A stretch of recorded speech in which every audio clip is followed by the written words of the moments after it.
YouTube бичлэг юм биш дээ. Эхлэл хамгийн хэцүү байдаг.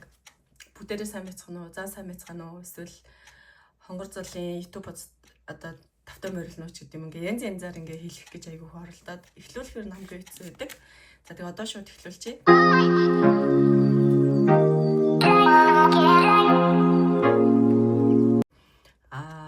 Сүүлийн бараг 10 хэдэн хоног, бараг 17-8 хоног ерөөсөө бичлэг оруулаагүй. Миний төлөвлөгөө болохоор яг 1 сарын өмнөөс эхлээд 7 хоног болгон багада 2 бичлэг оруулах төлөвлөгөө тавьсан байсан. Тэгээ яг сарын өмнөөс эхлээд 7 хоногт яг 2 бичлэгээ тогтмол оруулаад явсан чинь үзэлт маань бас их сайн өсөө. Дээрээс нь дагагчид маань айгүй сайн нэлээд сайн өссөн байгаа. Ойролцоогоор 80 орчим дагагч өссөн юм уу? Тийм байгаа. Тэгээд жилийн өмнө болохоор би яг за ер нь бол түүхэн юм байгаа юм. За 4 5 жилийн өмнө билүү юм подкаст хийж эхлээд YouTube-ээ яг идэвхжүүлээд анх удаа гэсэн үг шүү дээ. Янз янзын подкастууд хийгээд оруулж байгаа. Тэгээд 3 жилийн өмнөөс бас YouTube-ээ жоох идэвхгүй байлгаж байгаа. Тэгээ яг жилийн өмнөөс за ер нь бичлэг хийж эхлэе гэд хэлсэн боловч яг 1 жилийн өмнөөс тэгж нэг 2 3 бичлэг оруулангуудаа дунд нь нас зарсралцсан. Тэгж жагаад яг сарын өмнөөс 7 хоног болоо 2 бичлэг оруулаад яг хиймээр байгаа санаанууд оруулаад гэсэн үг шүү дээ. Тэгээд хийгээд эхэлсэн чинь 1 жилийн өмнөхтэй харьцуулахад ойролцоогоор 27-8 орчим дагагчдын төвсөн байгаа байхгүй юу. Тэгэхээр яг миний YouTube хуудсыг дагагчид бага юм шиг хэрнээ. Сүүлийн 1 сарын дотор тэгж огцон болсон гэдэг бол маш сайн үзүүлэлт. Тэгэхээр хэрвээ ингээ өмнө нь яг хиймээр байсан бичлэгүүдээ хийгээд яваад байсан бол илүү сайн бас тоон үзүүлэлтүүд гарч ирэх байсан байх гэж бодож байна. Тэгээд яагаад өнгөрсөн 2-7 хоног шахуу бичлэг оруулаагүй гэхээр ханаад хүрээд яг одоо бас ингээ мэдгэж явах энэ хамгийн гайгүй болсон байгаа нь одоо энэ нөхгүй юу. Анх удаа бүр ийм амар хүн таньд төрж үзээд хэдэн өдөр дараалж халуураад 3 имлэг дамж явж үзүүлээд ийм айгүй хууж байгаа. Тэг хэд хэдэн тариа илгсэн. Тэгээ дундуур нь корона томоогийн шинжилгээ өгсөн чинь зүгээр гэж гарсан учраас за ямар ч гэсэн ханиадаа эдгээгээд авъя гэд хэдэн хоног бол бүр 2-7 хоног ямар ч юм одоо тэнхээгүй гэх юм уу ямар ч юм хийх одоо юм тэнхээгүй тийм хэцүү байжгаад тэгээ одоо яг ингээд оны сүүлч болж байна. Өнөөдөр 12 сарын 30-ны өдөр за энэ бичлэг маань 30-ны орой юм уу 31-нд багтаад орчин. Тэр оны сүүлийн бичлэг ямар ч гэсэн багтаад хийх хэвээр намайгаас өнгөрсөн сарын хугацаанд ингээд огцом дагсан бараг 100 орчим дагагч тий. Тэр дагагчдаа маш баярлаа гэж хэлэх нь зүйтэй. Дээрээс нь цаашид бас илүү сонирхолтой бичлэгүүдээс оруулаад явна гэдэгтээ өөртөө итгэлтэй байгаа учраас энэ оны сүүлийн бичлэгээ заавал оруулъя гэж одоо энэ бичлэгээ хийж байна. Тэгээд за ямар ч гэсэн энэ бичлэгээр өнөөдөр яг юу дурдах вэ гэхээр би энэ бичлэгэнд хүнд нэг хэрэгтэй бичлэг хэрэгтэй зүйл хүргэчих гэж аягүй зорддог байхгүй. Тэгэхээр өнөөдөр ерөнхийдөө D10 эзний талаар Солонгос суралцад төгсөөд хүмүүс D10 буюу ажил хайх үзрүү шилждэг шүү дээ. Энэ эзний талаар хүмүүс аягүй юм мэдгүй асууд юм билээ. Тэрнтэй холбоотой мэдээлэл өгөөд дээрээс нь өнгөрсөн яг энэ 2-7 хоногийн хугацаанд би яг юу хийсэн бэ гэдэг товчхон ингээд хэлж танилцуулаад энэ бичлэгээ өндөрлөе гэж. За өмнөх бичлэгүүдээр бас ингээд товчхон дурдаад байсан бас шорт видео ч гэсэн орж исэн. Би нөө монголчлол одоо энэ дээр бас ингээд бичлэгүүд ингээд явж гин гэж бодож байна. Монголчлол School Police хийсэн байгаа 3 өдөр дараалж хийсэн. Яг 100 сарын өмнөх болон 100 сарын дараах 2 өдөр. Тэр үед бас ханиатайсэн ч гэсэн хийсэн. Гэхдээ яагаад энийг хийсэн бэхээр аль хавар бүртгүүлсэн байгаа байхгүй. Ингээд эцэгчүүдээ санал авд юм байлээ. School Police хийх үү гингүүд за би хийя 1 өдөр ч юм уу 2 өдөр ч юм ингээд бүртгүүлсэн байсан чинь намайг яг өвлийн 3 өдөрт харуулсан. Тэр хавраас эхлээд нэгсэндээ хийсэн гэсэн үг шүү дээ. 3 сар хичээл эхэлдэг учраас тэгвэл би яг өвөл таарад тэг яг 100 сарын наан цаанд хараад дээрэс нэг ханиат үе тараад аягүй сайн даа. Гэхдээ энэ School Police Монгол шиг өдөржингөө хийдгүү өглөө очоод 50 минут хийдэг учраас аягүй боломжийн. Тэгээд ямар хөө байдлаар хийдэг вэ гэхээр хажуудаас бичлэг оруулж яг юм дарцах шиг юм бариад хүүхдүүдийг замаар гаргаад машин руу ч гэх юм яг Монголтай адилхан явдаг юм нэлээ. Тэгээд 3 дахь хоног дээр маань сургуулийн захиранаас хүн ирээд эвэлийн ээжээ баярлаа. Энэ хүүтэнд аягүй таарсан байх гэж юм хүн хэлээ. Тэгээ баярлаа гэж хэлсэн. Энээс өмнө бол бичлэгүүдээ бас төрсөн санагдаад байна. Талхарлын бичиг үрчлээд ирсэн бүр ингээд диплом шиг аягүй авцсан байна. За тэгээд гар дуулах юм. Цахилгаан дулаацуулагч өөр юу айгүй олон хэлийг урьдчилан ирсэн бохгүй би одоо ингээ 12 сард юу их байгаа штэ. Скул полиц хийх байгаа хэрнээ урьдчилаад энэ зэм ирсэн мэс учраас ямар ч гэсэн хийсэн 3 өдөр нэр төртөөгөө за тэг өнгөрсөн 14 хоногт тэр ажлыг хийж гүйцэтгэлээ. Дээрэс нь одоо он дуусч байгаа учраас охинтойгоо цуг гэр бүлээрээ охиндоо нэг ном авахар гарсан. За энэ ямар учиртай вэ гэхээр одоо охин маань 1 дугаар анги гэхгүй юу. Тэгэнгүүт Солонгос баг сургуульд болохоор хичээл айгүйх баг үздэг штэ. Ер нь одоо тоон гэхэд ерөөсөө хүндрээгүй монгол шиг. Тийм байдаг учраас гэрээрээ ийм цуврал ном хийлгдэг байхгүй юу. ABC гэж цуврал байдаг. Тэнгүүд одоо энд байгаа юм байна. Ийм A-ийн цуврал, ийм 4 цуврал байгаа. Энэ бүгдийг хийгээд дууссан. Энэ нь болохоор 7 нас буюу баг сургуулийн 1 дугаар анги гээд монголоор 6 нас гэсэн үг шүү дээ. Тэгэнгүүт одоо B1-ээр сая дуусгасан байхгүй юу? Баг сургуулийн 2 дугаар анги гээд энийхээ B1-гээ дуусгаад сая гарч авсан ном маань болохоор энэ B2 гээд оны өмнө B1-гээ дуусгаж учраас шинэ оноос эхлээд B2 гэдэг номоо хийж эхлэх гээд ийм охины хувьд бол нэг иймэрхүү үр бүтээлтэй жил өнгөрч байна. Тэгээд мэдээж хичээлдээ явсан, хичээлүүдээ маш сайн хийсэн, хажуугаар нь хагуунуудаа явсан. Хичээл тараад 2 төрлийн хагуунд бас явуулдаг. Тэгээд тэрийг бас амжилттай явж байгаа. Цаашд ч гэсэн ингээд тууштай явуулах юм бол бас үр дүн гарах байх гэж найдаж байна. За ерөөдөө нэг иймэрхүү 2-7 хоног өнгөрлөө. За тэгээд өнгөрсөн үеэнд энэ ханаад ингэж юм байлээ. Гайгүй болчоод одоо би ингэ бичлэг хийгээд байгаа штэ.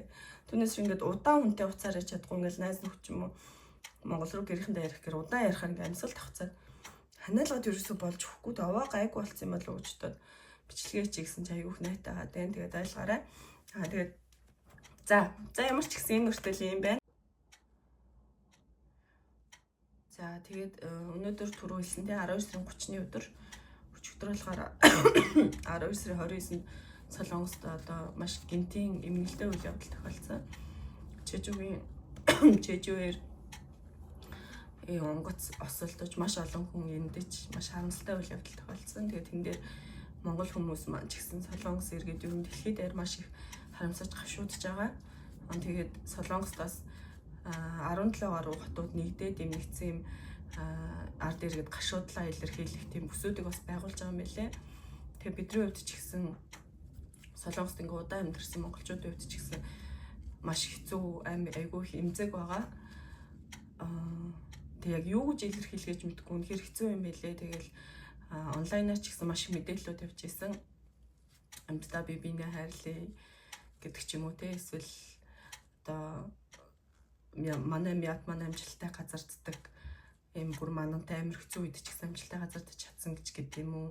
Айгу сонь мэдээлэлүүд явж байна. Эсвэл тухайн онгоцны нисгчийг буруутгасан өөр юу вэ? Янз янз юмнууд явуулчихлаа л та.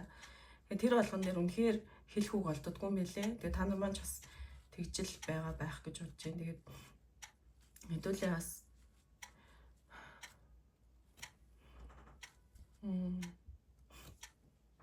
Солонгос улсад амьдарч байгаа учраас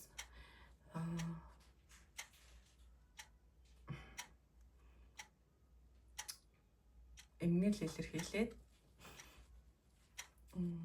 тэр хүмүүс маань магадгүй диважин гэж байдаг бол диважин очоосэй гэж хүсэж байна.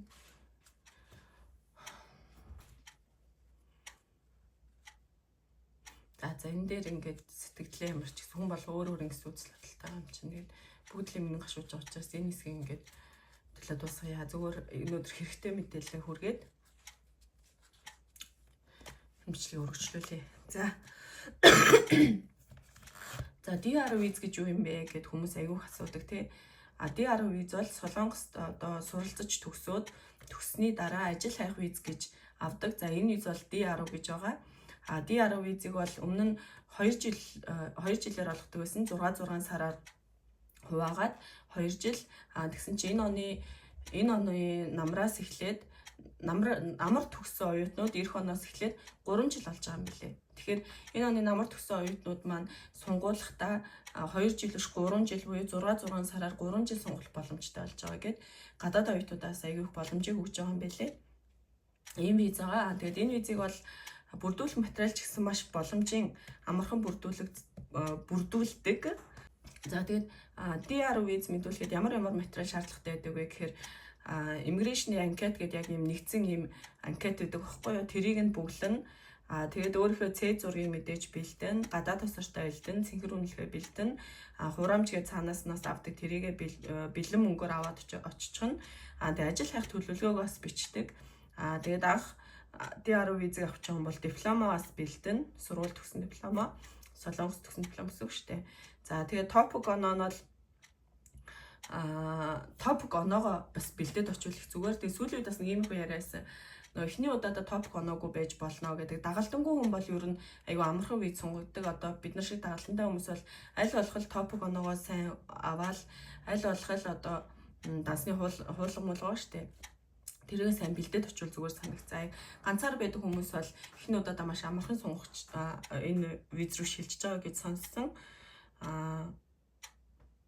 За дансны үлдэгдэл бол ер нь айгүй олон өөрчлөгддөг юм байлээ. Жишээ нь тухайн үед нэг 7-800 байсан ба сүүлдээ 900 сая гэл одоо нэг сарынхыг ярьж байгаа шүү дээ. 6 сар сонгуулах юм чи нэг хүний сая байлаа гэхэд 6 саяг байршуулдаг ч юм уу, 2 хүнийг бол 12 сая гэдэг ч юм уу. Ингээ өсөө явчих шүү дээ. Тэгэхээр яг тухайн үед материалаа өгөхөөс 6 сар сонгож байгаа шүү дээ. Дараагийн өгүүлэлтэн дээрээ дахиад л аваад асуучих гэсэн үг. Тэгэхгүй бол өмнөх өгсөн шигээ за нэг юу гэдэг 900 байсан даа гэд очичдаг. Тэнгүү нөгөөх нь өсөө сая болцсон байдаг, мөнгө нь хөрөхгүй байдаг ч юм уу. Тэгэхээр урьдчилж одоо 13.45-аар залгаад DR виз одоо дансны үлдэгдэл хэд байгаа вэ? Сарын хэдээр тооцох вэ гэд лавлаад асуусан дээр байгаа шүү. За иймэрхүү амархан материалуудыг бүрдүүлээд очдог. Эхний удаа юм байгаа шүү дээ. За хоёр дахь нь саяхан хэлсэн материалууд дээр юу нэмэгддэг вэ гэхээр ажил хайсан одоо баримтан гэсэн үг. Тэрний үдгээр job career гэдэг юм уу, яг юм зөвшөөрөгдсөн хэд хэдэн сайт байдаг байхгүй юу? Би бас энд оруулчих. Тэр сайтуудаар та ингээд өөрөө ID нээгээд нэвтэрч ороод ID нэгж уулна амархан штэ.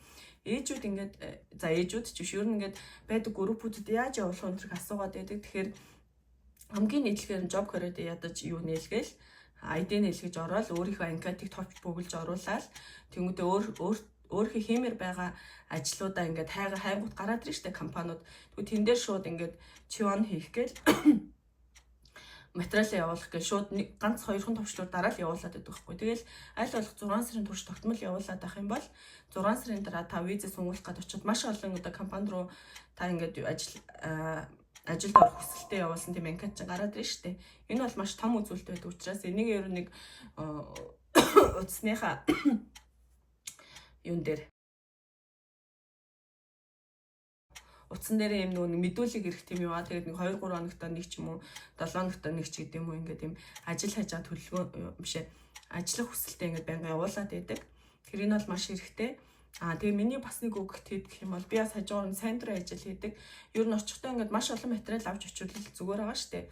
Тэгэхээр би эднэр дээр нэмээд юу авч очдөг вэ гэхээр сайн дурын ажил хийсэн материалаа нэмж авч очдөг. Тэнгүүд юу гэдэг сүүлийн 6 сар би нэг хэд 20-30 цаг сайн дурын ажил хийсэн байдаг ч юм уу. Тэгэх юм бол бас миний нөгөө энэ улс оронд байх гадаа итгэх зүтгэл, энэ улс оронд хувь нэмрээ оруулах гадаа итгэх зүтгэл маань харагдах болов гэж бодохгүй юу. Тэгээ сайн дурын ажил хийсэн материалаа нэмээд аваад очдог. Дээрээс нь топик оноогоо авч очино. Дээрээс нь South Korean Home програм боيو нөгөө нийгмийн нэгдсэн хөтөлбөр гэдэг байгаа шүү дээ. Тэрэнд би коронавигийн үеэрийг онлайнаар суудсан байхгүй юу? Хичээл хайж байгаа. Тэр бол маш зөв сонголт болсон мэлээ.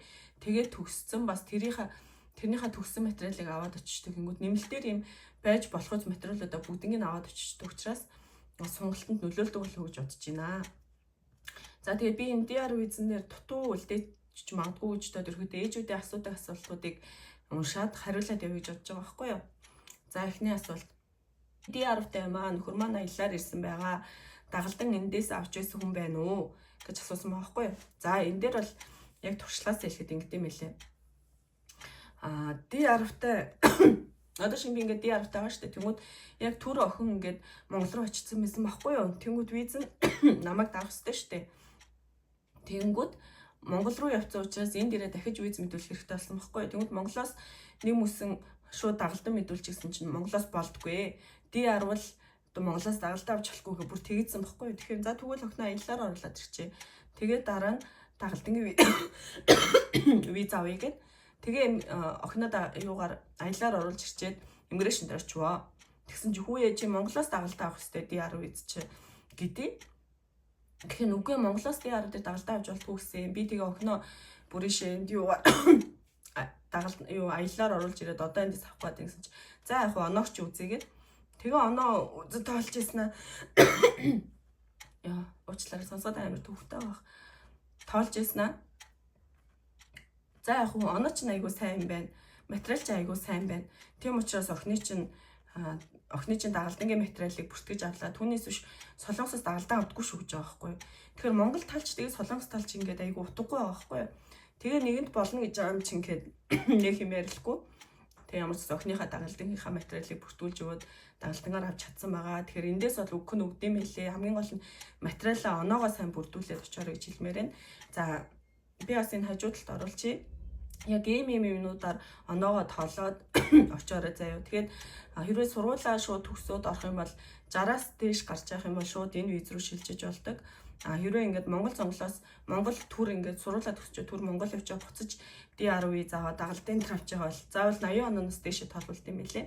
Тэгэхээр яг Аз улс нэг янз янзын материалууд байсан учраас 80-аас дээш гараад охиноо дагалдангаар авч чадсан гэж бодож байгаа. Тэгээд энд хажууд харуулж байгааг бас ингээ сайн хараад аваарай. Дээрс нь интернетээр юу хайхаар шууд гараад ирдэг байгаа. За дараагийн асуулт нь ямар вэ гэсэн чинь за D2-оос DR руу виза солиулах гэж байгаамаа. Заавал сүүлийн 6 сарын дансны бодлого хэрэгтэй байдгүй. Дансны баталгаа нь хэд орчим вон байршуулдаг вэ? За энэ дансны баталгаа түрүү хэлсэн ингээд 6 сар орчим нэгээд байж байгаа л ингээ өөрчлөлтөд байдаг учраас одоо би нэг дүн хэлцдэг. Дараа нь нэг 2 3 сарын дараа хин нэгэ хардаг. Дахиад дүн нь өөрчлөгдсөн байх учраас 1 3 4 5 гээд лавлахаас нь заавал асуугаад мэдээд очиж жоорой. Тэгээд топик 4-өөс дээш авах юм бол банкны баталгаа шаарддаггүй гэд хүмүүс тэгдэм байлээ. Гэвчиг дагалдантай хүмүүс бол аль болох топик оноо сайтай дээрээс нь баталгаа заавал байх шаардлагатай. Одоо дансны хууль унш, дансны үлдэгдэлийн тодорхойлолт байх хэрэгтэй юм байлээ. Түрүүн хэлсэн нэгээрээ хүмүүс бол ер нь гайгүй. Өөр ямар асуултууд байна?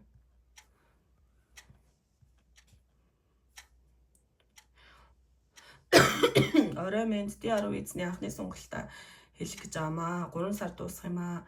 Хэдийн хугацааны өмнө сонголт хийх гэж болдог юм бол бас сонголт нь виз дуусах өдрөөс хойш үргэлжилдэггүй. Эсвэл виз сонгох хүсэлт өгсөн өдрөөс үргэлжлүүлэн тооцдог болов уу? Мэддэг хүмүүс нь хариулж төсөөлнө. За энэ ингэж байгаа. DR виз бол ямар ч виз 3 сарын өмнөөс сунгах хүсэлтээ өгж болдог байхгүй 90 хоногийн өмнөөс гэсэн үг. Би бол хвчлэн нэг сар виз дуусаад нэг сарын өмнө очиод материалууд авчдаг. Тэр намар үүдээ хэд ирдэж биш хэд оройтхгүй. Тэгээд бас хүмүүс ингэж асуусан байна. Жишээ нь одоо юу гэдэг 12 сарын 30 дуусах байлаа гингүүд 12 сарын 1-нд визээ мэдүүлээд гарчингууд 12 сарын 30-наас биш нэгнээс дараагийн 6 сараа тооцох гэж асуусан байна. Тэгдэггүй байгаа. Яг 12 сарын 30 дуусах байсан бол дараагийн 6 сарын 12 сарын 30-наас 6 сарын 30 хүртэл үргэлжилдэг. DR-оос хуурж болох ямар виз байгаа вэ гэд. DR-оос бол хэд хэдэн виз рүү хуурж болд. Яг би нөө визний мэргэжилтэн биш ч гэсэн ерөнхийдөө нөө E7 гэдэг ажилд орж байгаа визтэй. Тэгээд DR дээрээ бас ажил хайх визээр байж агаад нөө дадлага ажилтан байна шүү дээ. Тэр лөө бас хуурж түрээж байгаа дараа нь E7 руу шилжиж болд юм байлээ. Тэгжээснэ ажил олцсон байх юм бол F2 руу шилжиж болж байгаа гэх мэтлэн боломжууд бол ер нь байгаа.